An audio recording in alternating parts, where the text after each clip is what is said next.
முருகா சரணம். வெற்றிவேல் முருகா சரணம். என் அன்பு பிள்ளை, இப்போது இந்த முருகன் நான் உனக்கு சத்தியம் செய்கிறேன். நான் சொன்னதை கேட்டு முடித்த 10 நிமிஷத்தில் நீ சற்றும் எதிர்பார்க்காத விதத்தில் ஒரு அதிசயம் நிகழப்போகுது. பல சமயங்களில் என் வாழ்க்கை எப்போது மாறும் நீ எதிர்பார்க்குற, ஆசைப்படுற, கவலைப்படுறியே தவிர உன் வாழ்க்கை மாறுறதுக்காக நீ என்ன செஞ்சேன்னு யோசிக்கிறதே இல்லை. முதல்ல உன் வாழ்க்கைக்காக நீ என்ன செய்யணும்னு யோசி. யார் என்ன வேணுமானாலும் உன்னை பற்றி பேசட்டும், உன்னை பற்றி சொல்லட்டும். ஆனால் நீ எப்போதும் பேசக்கூடிய வார்த்தைகளை சரியாக நிர்வகிக்க கற்றுக்கோ.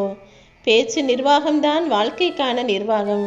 நீ நல்லா கவனமாக யோசித்து பார்த்தீனா உன்னுடைய வாழ்க்கையில் ஒவ்வொரு அம்சத்திலும் பல பிரச்சனைகள் வரும்போது நீ எப்படி பேசியிருக்க, சில விஷயங்களில் நீ திறமையாக ஜெயிக்கும் போது எப்படி பேசியிருக்கன்னு யோசித்து பார்த்தாலே உன் வாழ்க்கையில் நடந்த நல்லது கெட்டது எல்லாத்துக்கும் உன்னுடைய பேச்சு தான் காரணமாக இருந்ததுங்கிறது உனக்கு புரிய வரும் என் செல்வமே.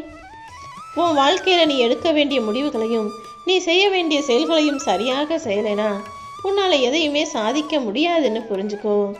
எப்போதுமே தேவையில்லாததை பேசி பிரச்சனைகளை அதிகமாக்கிக்காம, கோபத்தில் என்ன பேசுகிறோன்றதே தெரியாமல் இஷ்டத்துக்கு பேசி பிரச்சனைகளில் மாட்டிக்காம, பொறுமையாக இருந்து கோபம் தணிஞ்ச பிறகு உனக்கு எதிரில் உள்ளவங்க கிட்ட பொறுமையாக நீ நினச்சதை எடுத்து சொல்ல பழகு. அதன் மூலமாக உன் மேலே மதிப்பு மரியாதையும் நிச்சயமாக உயரும். தேவையற்ற பேச்சுக்களை எப்போதுமே தவிர்ப்பது தான் உனக்கு நல்லது. பொதுவாக எதையாவது நீ சிந்திக்கும் போதோ அல்லது யோசனையில் ஆழ்ந்திருக்கும் போதோ அதிகம் பேச வேண்டாம் என் செல்வமே. ஏன்னா புத்திசாலிகள் எப்போவுமே அமைதியாக உட்காந்து ஆழமாக யோசிப்பாங்களே தவிர அதிகமாக பேசுறதுக்கு விரும்ப மாட்டாங்க. நீயும் அமைதியாக எல்லா விஷயங்களையும் நிதானமாக யோசிக்கும் போது தான் உனக்குள்ள தெளிவும் பிறக்கும். தெளிவான முடிவுகளையும் உன் வாழ்க்கையில் எடுக்க முடியும். அதை விட்டுட்டு எப்போ பார்த்தாலும் லொடலொடன்னு பேசுகிறதும், தேவையில்லாத பேச்சுக்களையெல்லாம் எல்லார்கிட்டையும் பேசி நேரத்தை கழிப்பதும் உன் வாழ்க்கையில் வெற்றியை தராதுங்கிறத புரிஞ்சுக்கோ. உனக்கு தெரியாத விஷயங்களை அடுத்தவங்க பேசும்போது அமைதியாக இருந்து அதை நன்றாக கவனித்து தெரிஞ்சுக்கோ. சிலர் தெரிஞ்சாலும் தெரியாட்டியும் எல்லா விஷயத்திலுமே மூக்க நுழைச்சு அவர்களுடைய கருத்தை சொல்ல வருவார்கள். அதே போல நீயும் இருக்காதே என் செல்வமே. எனக்கு தெரியும் நீ முன்னால் போய் ஏதோ ஒன்று சொல்கிறதுக்கு பதிலாக எதிரில் இருக்கவங்க என்ன சொல்கிறாங்கன்னு நல்லா கவனி. உனக்கு தெரியாத அல்லது உன்னை பற்றி உனக்கு சரியாக தெளிவில்லாத விஷயங்களை அடுத்தவர்கள் பேசும்போது அமைதி காத்து என்ன பேசுகிறாங்கன்னு கவனிப்பதன் மூலமாக உன் அறிவுத்திறன் உயரும் அல்லவா. அரைகுறை அறிவுங்கிறது எப்போவுமே ஆபத்தாக தான் முடியும். அதனால தான் தெரியாத விஷயங்களை பற்றி பேசாமல் இருன்னு சொல்கிறேன். சிலர் தேவையற்ற விஷயங்களை தேவையில்லாத சமயங்களில் தனக்குத்தான் எல்லாம் தெரியுங்கிற மாதிரி வாதாடவும் செய்வாங்க. அப்படி வாதாடும் போது நம்ம எப்படி விட்டு கொடுக்கறது, நம்ம கௌரவம் என்ன ஆகுறதுன்ற நினைப்போட நீயும் சும்மா பதிலுக்கு பதில் வாதாடுவதோ வாக்குவாதம் செய்வதோ வேண்டாம் என் செல்வமே. எந்தவித புரிதலும் இல்லாமல் நான் சொல்கிறது தான் சரின்னு பேசுபவர்களிடம் வாதம் செய்வதை விட அமைதி காப்பது தான் நல்லது. எப்போவுமே ஒருத்தர்கிட்ட நீ பேசும்போது உன்னுடைய பேசுங்கிறது அறிவு சார்ந்து இருக்க வேண்டும். தேவையற்ற விஷயத்தை அவங்க தப்பாகவே சொன்னாலும் கூட நீ அமைதியாக பொறுத்து போகிறதுக்கு பெயர்தான் பக்குவம்.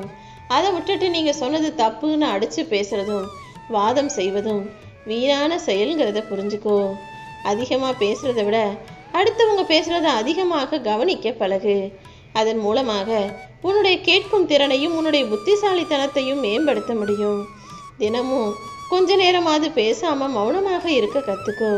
சில பேர் அவங்களுக்கு ஒரு பிரச்சனை கஷ்டம்னு வரும்போது உன்னை தேடி வந்து உன்கிட்ட சொல்லுவாங்க. நீ அவர்களுக்கு நல்ல ஆலோசனை சொல்லுவேன்ற நம்பிக்கையில் அவர்கள் உன்னிடம் இந்த மாதிரி விஷயங்களை கேட்கும்போது அல்லது சொல்லும்போது முடிஞ்ச அளவுக்கு நீ தகுந்த ஆலோசனைகளை தெரிஞ்சால் மட்டும் சொல்லு. அப்படி இல்லைனா எந்த ஆலோசனையும் சொல்லாமல் அவங்க வருத்தப்பட்டு பேசுறதை மட்டும் அமைதியாக கேட்டுட்டு அமைதியாகவே இருந்து விடேன் செல்வமே. ஏன்னா சில பேர் தான் அடுத்து என்ன செய்யறதுன்னு தெரியாமல் ஒரு ஆலோசனைக்காக உன்கிட்ட வந்து பேசுவாங்க. ஆனால் ஒரு சிலர் எதுவுமே தேவையில்லை, நான் சொல்கிறத கேட்கக்கூடிய ஆளாக மட்டும் நீ இருந்தால் போதும்னு தான் நினைப்பாங்க. அப்படி அவங்க கஷ்டத்தை உன்கிட்ட சொல்கிறதன் மூலமாக அவர்களுடைய மனபாரம் குறையும்னு அவங்க நம்புகிறாங்க. அதனால தான் எப்போவுமே யாராவது அவங்க கஷ்டத்தையோ பிரச்சனைகளையோ சொல்லும்போது அமைதியாக இருந்து அவர்களின் உணர்வுகளுக்கு மதிப்பு கொடுத்து அவங்க சொல்கிறத நீ கேட்டால் மட்டும் போதும். என்ன செய்யலான்னு உனக்கு ஏதாவது தெரிஞ்சா சொல்லுன்னு கேட்கும்போது மட்டும் நீ ஆலோசனை சொன்னால் போதும் என் செல்வமே. எந்த நேரத்தில் எப்படி பேசணும், எப்போது பேசாமல் அமைதி காக்கணுங்கிறதுல நீ கவனமாக இரு. சண்டை நடக்கும்போது அல்லது தேவையற்ற வாக்குவாதம் நடக்கும்போதோ அல்லது வீண் பேச்சு பேசுபவர்களிடம் இருந்தோ அல்லது உனக்கு பிடிக்காத விஷயங்கள் நடக்கும் இடத்திலேயோ உனக்கு பொருந்தாத இடத்திலேயோ நீ பேசாம அமைதியாக அந்த இடத்தை விட்டு விலகி போறது தான் உனக்கும் நல்லது, உன் மன நிம்மதிக்கும் நல்லது. நான் சொன்ன இந்த இடத்துலலாம் நீ ஏதாவது பேச்சு வச்சுக்கிட்டினா அதன் மூலமாக உன் அமைதிதான் சீர்குலைந்து போகும். எந்த இடத்துல எப்படி எப்போ பேசணுன்றதை சரியாக கற்றுக்கிட்டு பேச வேண்டிய இடத்துல சரியாக பேசிட்டாலே, தயக்கத்தை தூக்கி எறிஞ்சிட்டாலே வெற்றி தானாக உன்னை தேடி வரும் என் செல்வமே. வெற்றிக்கு சில துணைவர்கள் உண்டு. அதாவது தன்னம்பிக்கையும் விடாமுயற்சியும் தான் வெற்றிக்கான நல்ல நண்பர்கள். அதே போல வெற்றிக்கு 2 எதிரிகளும் இருக்காங்க. அதாவது தயக்கமும் முயற்சியின்மையும். நீ எதை செய்கிறதுக்கும் எதையாவது கேட்குறதுக்கும் பேசுறதுக்கும் தயங்கிக்கிட்டே இருந்தாலும் சரி, அல்லது உழைக்கவும் சோம்பேறித்தனத்தோடு முயற்சி செய்யாமலும் இருந்தாலும் சரி, இந்த 2மே உனக்கு தோல்வியை தான் கொடுக்கும். எப்போவுமே எந்த இடத்துலையும் யாருக்கிட்டையும் பேச நீ தயங்காதே. அதே போல எந்த செயலையும் எந்த உழைப்பையும் செய்வதற்கும் நீ சோம்பல்தனம் படாதே என் செல்வமே.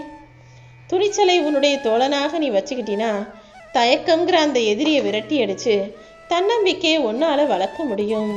தன்னம்பிக்கையை வளர்க்கக்கூடிய துணிச்சலான பிள்ளையாக நீ இருந்தீனா அடுத்தடுத்து எல்லா விஷயங்களிலும் உனக்கு வெற்றி கிடைத்துவிடும் என் செல்வமே.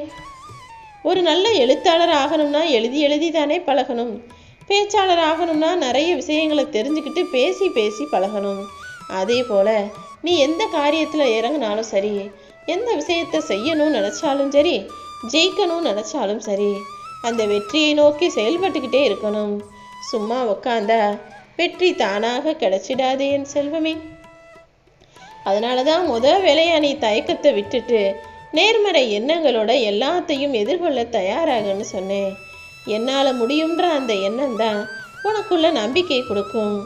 தயக்கத்தை விரட்டி அடித்து வெற்றியை தரக்கூடிய அந்த நம்பிக்கை உனக்குள்ள வச்சுக்கோ என் செல்வமே. அதை விட்டுட்டு ஒரு விஷயத்துக்கு ஆசைப்படுறது, அப்புறம் இது என்னால் முடியுமான்னு நீ தயங்குறதுன்னு இருந்தீனா தோல்விங்கிற படுகுழியில் அது உன்னை தள்ளிடும். எப்போதுமே உன் வாழ்க்கையில் நீ என்ன செய்யணும்னு நினச்சாலும் தயக்கத்தை விட்டொழித்து விட்டு அதற்கான முயற்சிகளை செய்ய ஆரம்பி. இந்த முருகன் உனக்கு துணையாக இருந்து எல்லாத்தையுமே உனக்கு சிறப்பாக செஞ்சு கொடுக்குறேன்னு வாக்கு கொடுத்துருக்கேன். அப்புறமும் எதற்காக நீ தயங்குகிறாய், நடுங்குகிறாய்? எப்போதுமே எந்த விஷயத்தில் ஜெயிக்கணும்னாலும் அதற்கான செயல்களை தைரியமாக துணிவோட களத்தில் இறங்கி செய்ய ஆரம்பி. மன அமைதியோட ஒருமுகத்தன்மையோடு நீ செயல்பட்டினாலே எல்லா தயக்கமும் உன்னை விட்டு விலகி போய் வெற்றி உனக்குள்ள வந்து சேர்ந்துடுமேன் செல்வமே. சோர்வாக இருப்பதும் தயங்குவதும் பின்வாங்குவதும் ஆர்வம் குறைவாக இருப்பதும் நம்மால முடியுமான்னு ஓ மேலேயே நீ சந்தேகப்படுவதும் முடிவெடுக்க முடியாம திணறதும் தன்னம்பிக்கையின்றி பேசுவதும் செயல்படுவதற்கு சோம்பேறித்தனப்படுவதும் இது எல்லாமே தோல்வியின் அடையாளங்கள். இது எல்லாத்தையும் உனக்குள்ள கொடுக்கறதே தயக்கம்தான். முதல்ல அந்த தயக்கத்தை தூக்கி போட்டுட்டு துணிச்சலோட எல்லா வேலைகளையும் செய்ய ஆரம்பி. துணிச்சல் இருக்கும் இடத்தில் தன்னம்பிக்கை தானாகவே வந்துவிடுவேன் செல்வமே. இந்த முருகனாவும் கூட உனக்கு துணையாக இருக்கும்போது நீ எதற்காக யாரை கண்டு பயப்படணும்? எப்போவுமே சொல்கிறேன் கேளு. உன்னை பூனையாக நினச்சிக்கிட்டினா நீ பூனை தான், சிங்கமாக நினச்சிக்கிட்டினா சிங்கம்தான். அதாவது உன் மனசு எந்த அளவுக்கு துணிச்சலோடு செயல்படுதோ அந்த அளவுக்கு நிச்சயமாக உனக்கு வெற்றி கிடைக்கும். எப்போதுமே நீ வாழ்க்கையில் ஜெயிக்கணும்னா சரியாக திட்டம் போட்டு அதை விடாமுயற்சியோடு செய்ய ஆரம்பித்து கடின உழைப்போட நேரத்தை செலவிட்டு தன்னம்பிக்கையோட வெற்றி கிடைக்கும்னு பொறுமையாக காத்திருந்தீனா நீ எதிர்பார்த்த எல்லா காரியங்களும் உனக்கு வெற்றியை கொடுத்துடும். இப்போதும் அப்படிதான் நீ சந்தேகப்பட்ட விஷயத்தையே உனக்கு சரளமாக சாதகமாக முடிச்சு கொடுத்து நீ ஆச்சரியப்படும்படி ஒரு அதிசயத்தை நிகழ்த்த போறேன். சவால்களுக்கும் பிரச்சனைகளுக்கும் பயந்து உன் வாழ்க்கையை நீ விட்டுடக்கூடாது என் செல்வமே. நிச்சயமா நீ நினைச்சதையெல்லாம் உனக்கு நடத்தி தர்றதுக்கு நான் தயாராக தான் இருக்கேன். அப்படி இருக்கும்போது உன் வாழ்க்கைங்கிற சவாலில் நீ வெற்றி அடைவதற்காக முழு மூச்சாக முயற்சி செய். அதை விட்டுட்டு நம்ம தோத்து போயிடுவோமோ, சரியா வருமானு எந்த விஷயத்துக்கும் யோசிக்க வேண்டாம். நல்லா வாழ்ந்தினா 10 பேர் உன்னை பார்த்து பொறாமப்படுவாங்க. நீ கஷ்டப்பட்டினா கூட 10 பேர் உன்னை பார்த்து ஏளனமாக இலக்காரமாக பேசுவாங்க. மொத்தத்தில் நீ எப்படி வாழ்ந்தாலும் இந்த மனிதர்கள் குறை சொல்ல தான் போகிறாங்க. அப்படி குறை சொல்லக்கூடிய மனிதர்களை பற்றி யோசிக்காம, அடுத்தவன் என்ன பண்ணுறான்னு அடுத்த வீட்டு கதையவே பார்த்துக்கிட்டு இருக்க அவங்கள பற்றி நினைக்காம, உனக்காக நீ என்ன செய்யணும்னு யோசி. உன் வாழ்க்கை உயர்வதற்காக நீ என்ன செய்யணுமோ அதை சரியாக செய்துவிடு என் செல்வமே. நல்லவனாகிய உனக்கு எவ்வளவு கஷ்டம் வந்தாலும் உன் குணம் மாறாதுன்னு எனக்கு தெரியும். ஆனால் கெட்டவங்கள்லாம் ஒரு சின்ன கஷ்டம் வந்தாலே உடனே தான் குணத்தை மாற்றிக்கிட்டு தப்பான வேலையில் தப்பான வழியில் செய்ய ஆரம்பிச்சிருவாங்க. அதனால தான் உன்னை அவங்க எதிரியாக நினைக்கிறாங்க. உன் நல்ல மனசும் நல்ல குணமும் நேர்மையான பழக்கமும் வழக்கமும் எல்லாமே எனக்கு தெரியும். ஓ முருகா.